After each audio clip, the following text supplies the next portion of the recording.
I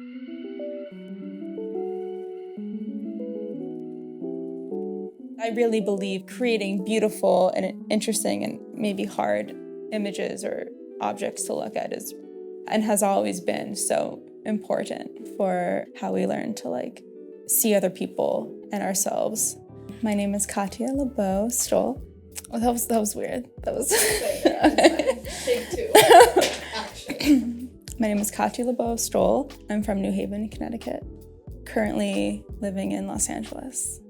The rush to get to studio always feels like this crazed energy, and then it crescendos, and then I get to studio and it's totally still, and I have my coffee and I listen to music. Music, coffee, apple. It kind of cleanses the morning. I draw because it feels really good, and I paint for the same reason, and I don't necessarily really think about how they're different. I'm constantly doing both. They're different glimpses of the same world. My drawings feel very archival. It's just very different to how I paint. Painting's very physical, I'm standing and I'm faced with this object that's around my size. And drawing, I'm hunched over, I'm birthing this little, beautiful, fragile thing. I began drawing, pencils are so accessible. When it comes to my process of making, it's there's no plan. It's very much just an organic search and figuring it out in the making. And it's a super frustrating process a lot of the time, but it's also so rewarding, and the only way I really know how to make. I'll have an idea, then it's well, I need to explore this thing. My drawings, they kind of just begin with marks that reference some sort of figure or posture that I've already have been thinking about and I'm curious about. There are really uncomfortable moments. I've erased something 50 times, or I repainted something 150 times, and the music's so loud and I'm angry. But then the breakthroughs of that are so literally euphoric, just nothing better. I think the tethering point was this fixation on what a post-flood world looked like. I did my senior thesis at school kind of about this post-divine destruction, and I've kind of taken that and ran with it. What did it feel like after the said divine flood, the great deluge, or whatever you want to call it? So that was the starting point, and I kept thinking about why this was so enticing to me and to so many people. But I think it's this way of capturing the now, we are in that said post-flood world. It's so interesting how we've written all these texts throughout different cultures and mythologize our world, and how a lot of these religious and cultural texts mythologized their world in that structure of post-flood, new world creation. I don't consider myself a person of faith. I know I've spent most of my life rejecting a lot of the confines and constructs of organized religion. And I used to make really angry, kind of scary work about it, honestly.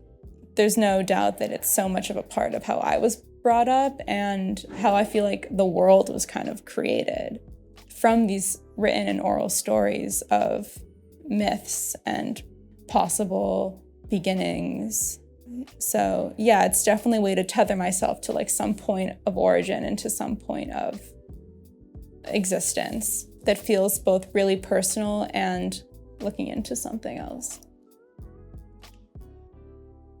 We all live in our own set of ideals and ideologies and delusions. There's risk of not knowing what's real and what's not, but we do that in our own lives, and I certainly do that in my life. The viewer doesn't really know what's real and what's not, and if what they're seeing is there because it's really there, or is it there because it's the only thing that they're fixating on?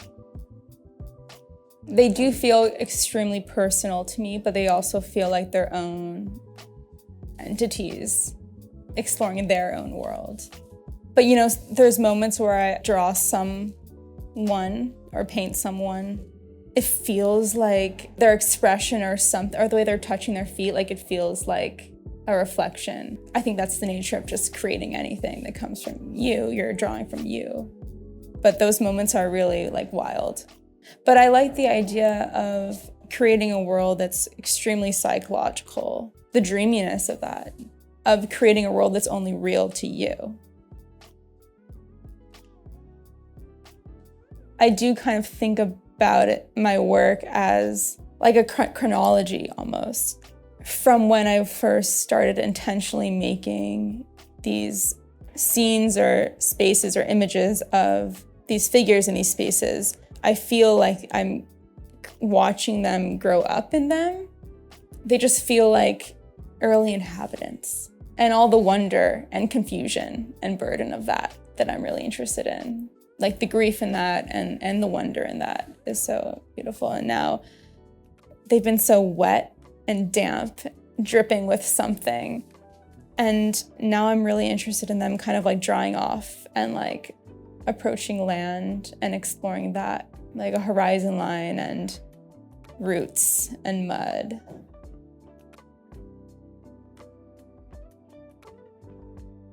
I love drawing hands and feet. I think they're so gnarly and beautiful, and there's so much expression. They're like faces, like they're completely unique.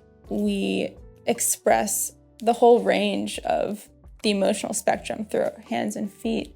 And I often think about how I or other people like touch their hands or, move their toes or touch their feet or in moments of discomfort or excitement, but just the way they're used to express something that isn't verbal necessarily, that's maybe more subdued, is really appealing. And yeah, apples, what a motif. I love apples. I love eating them. I love looking at them. They've been a presence in my life. I know it sounds maybe stupid, but it's true. Like they have, in ways, been a comfort in moments. It's become this like object of desire in many ways, has become this object of desire and consumption for the figures I paint and draw. It is the thing that they're trying to extract or consume or devour or to behold or to keep. It is the idol. It's like the substance.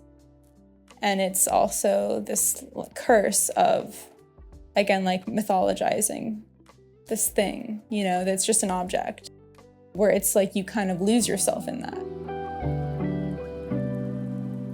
I'd say being out in the natural world is probably the most inspiring thing for my work. Every day after studio, I go on a walk. There's like a canyon and flowers in bloom year round, different shadows, different colors that look crazy together, or light through trees, two trees together, anything, everything, like it all exists there, honestly. Like I don't look at anything when I'm making my work, but I have that, like I absorb that and then it like comes out for sure. And like, that's a very conscious thing.